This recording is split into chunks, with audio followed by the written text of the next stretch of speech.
All right, continuing on, this is session 2 on this Syria, Iran, Russia, Turkey alliance, this Nexus. And these are the 4 that are named in Scripture that bring destruction to the United States. This is from Scripture, so you don't have to worry about China joining, China bringing it to us, or South Korea, or North Korea. These are the 4 that are named: Turkey, Syria, Russia, and Iran. Ararat, Mini, Ashkenaz, and the Medes. It's in code lingo so that people can't understand it. So that if you're not serving Yahuwah and keeping his laws and being obedient, if you're following the typical paid preacher, you're not meant to understand this. Yeah, you're rebellious. You don't want to keep the Sabbath, and you don't want to keep these holy days, and you don't want to keep all these laws. So he's got something else in mind for you than going to Zion. Isaiah 17 says this: "The burden of Damascus, behold, Damascus is taken away from being a city, and it shall be a ruinous heap." This is from chapter 17, verses 1 through 3. "The cities of Aurora are forsaken, they shall be for flocks, they shall lie down, none shall make them afraid. The fortress also shall cease from Ephraim." Now, if you've listened to my previous videos, or if you studied this, you know that America is the end-time Ephraim, clearly identified in Isaiah 9 and 10, in the fulfillment of 9/11, with the attack on the towers. And I covered that in a previous video. I'll put the link to that as well. Well, it ought to concern us that Israel's attacking Damascus right now, and that we've got our 1st Armored Division in Jordan amassing on the northern border, and Iran is sending troops into Syria to help them, all in February 2014. And now Turkey has joined with them, and it says that, now, if we destroy Damascus, we get destroyed. The fortress shall also cease from Ephraim. Ephraim's the United States. It's America. And the fortress, it's the head of the Israelite nations. It was in the old days and still is today. We're the powerhouse. We're the hammer of the whole earth, as Scripture calls us. Well, the fortress is going to cease at the same time that Damascus is taken away from being a city and is a ruinous heap. Well, they're just about ready to be made a ruinous heap. The war is going hot. And Israel has already attacked Damascus just last weekend. I covered in the previous one. So this should get people very nervous. You should be thinking about this. February is not, you shouldn't have been watching the Super Bowl and skipping these news articles, boy. Let me tell you. Well, there's more to this. Here's some other prophecies about this. Zechariah 1 tells us that there's these 4 horns that are going to come conquer us, these 4 powers. In Zechariah 1, verse 12 and following, it says, "The angel of Yahuwah answered and said, O Yahuwah of hosts, how long will you not have mercy on Jerusalem and on the cities of Judah, against which you've had indignation these 70 years?" Well, he's had indignation on us for 70 years. That's 70. Because it's the same time of the Bretton Woods. We've ruled over the rest of the nations and made them servants to us through our money policy and the world reserve currency. And we've been gouging them on it. And because of the prosperity, it's worked out still better for them, even though we're gouging them with our inflation. But it's coming to an end, and these 70 years are about up, and we ought not to have gotten off of gold and silver coin and gone to fake paper money. Funny money. It's against God's law. Well, going on, in verse 13, Yahuwah answered the angel that talked with me with good words and comfortable words, so that the angel that communed with me said unto me, Cry thou, saying, Thus saith Yahuwah of hosts, I am jealous for Jerusalem and for Zion with a great jealousy. And I am very sore displeased with the heathen that are at ease. For I was but a little displeased, but they helped forward the affliction. Now, how are we forwarding? He calls us heathen. He's calling us his people, heathen. He calls us his heritage, which we've destroyed. And how are we forwarding the affliction? Well, with our 70 million abortions and cross-dressing, women wearing trousers and men wearing dresses, and our sodomite marriage now, and our indiscriminate bombing of other nations. Pakistan.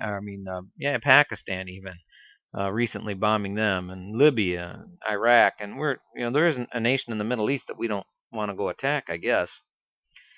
And going on here, it says, Therefore, thus saith Yahuwah, I may return to Jerusalem with mercies. My house shall be built in it, saith Yahuwah of hosts, and a line shall be stretched forth upon Jerusalem. That's his plumb line, the law, which we're supposed to be keeping.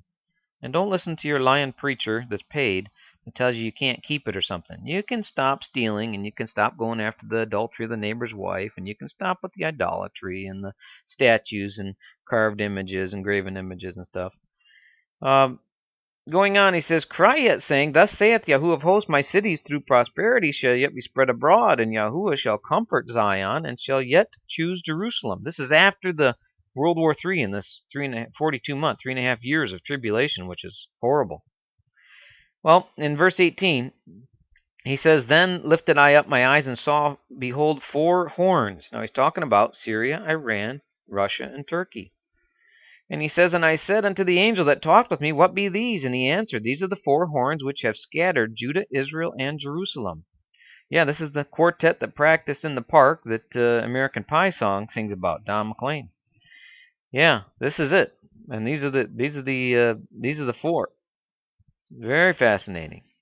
The same 4 mentioned in Jeremiah 51. And they scatter Israel, Judah, and Jerusalem. So we get conquered, we get nuked. Israel, America, gets nuked. And Judah over there, they get theirs, they get scattered too, and Jerusalem. So it's going to go real bad for us real soon. Looks to me like this war is going hot here in the next couple months. And you can check my reference to the previous timeline. I think it's July of 2014. He gives you these dates. He gives you the exact number of days of how long you're going to be lie desolate and destroyed in Daniel for a reason. And he gives you the exact number of days, 1,260 days that you've got to flee into the wilderness to get away from this beast government. He gives you all these exact days for a purpose, not so that people say, oh, you're setting dates and you can't do that. Why? Is there a law that says against? No, that's just my rule. Okay. And yeah, we do often make mistakes. You read it and go, oh gosh, people take a shot at it and try to figure out these prophecies. It doesn't mean it's time to quit trying to figure it out. It means we need to read more and study and be diligent to keep these laws, and he'll open our eyes to it. Well, going on here, he showed me also 4 carpenters. There's apparently 4 nations that are going to come and fray them off. It says there in verse 21. So that no man did lift up his head, but these are come to fray them that cast out the horns of the Gentiles, which lift up their horn over the land of Judah to scatter it. So, by the way, the one that gets frayed off is just Judah, not all 3. And if you think this is referring to old ancient history, Judah, Israel, and Jerusalem were never conquered altogether. They were never scattered together by 4 nations. They were never scattered together. The northern kingdom of Israel, the 10 tribes, were scattered, which I come from, Ephraim, America. That was scattered somewhat 80 years before the southern kingdom of Judah got conquered by ancient Babylon, and Jerusalem went with them.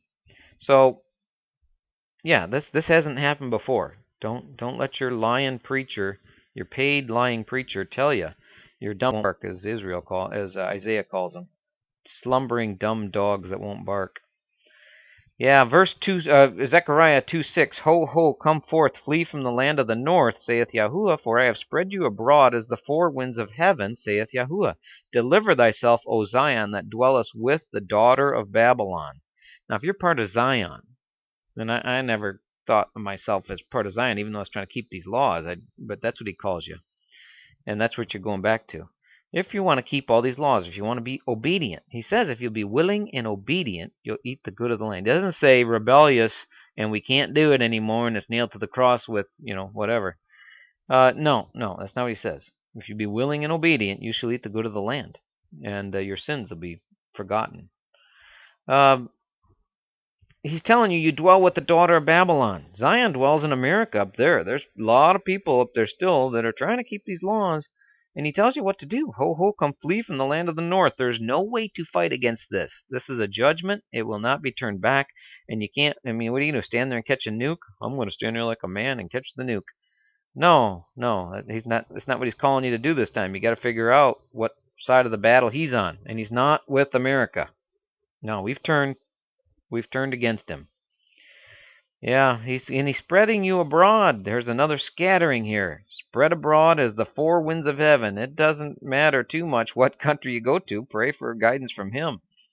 And but get out of there, because that place is going to be nuked, and it's going to be there. It will be without inhabitant. As unbelievably as that sounds, Well, going on, he says, for thus saith Yahuwah of hosts, after the glory has he sent me unto the nations that spoil you, for he that touches you touches the apple of his eye. So as you flee out of there, remember you're the apple of his eye if you're keeping his commandments. If you're doing Passover the way he told you to. And I cover that in another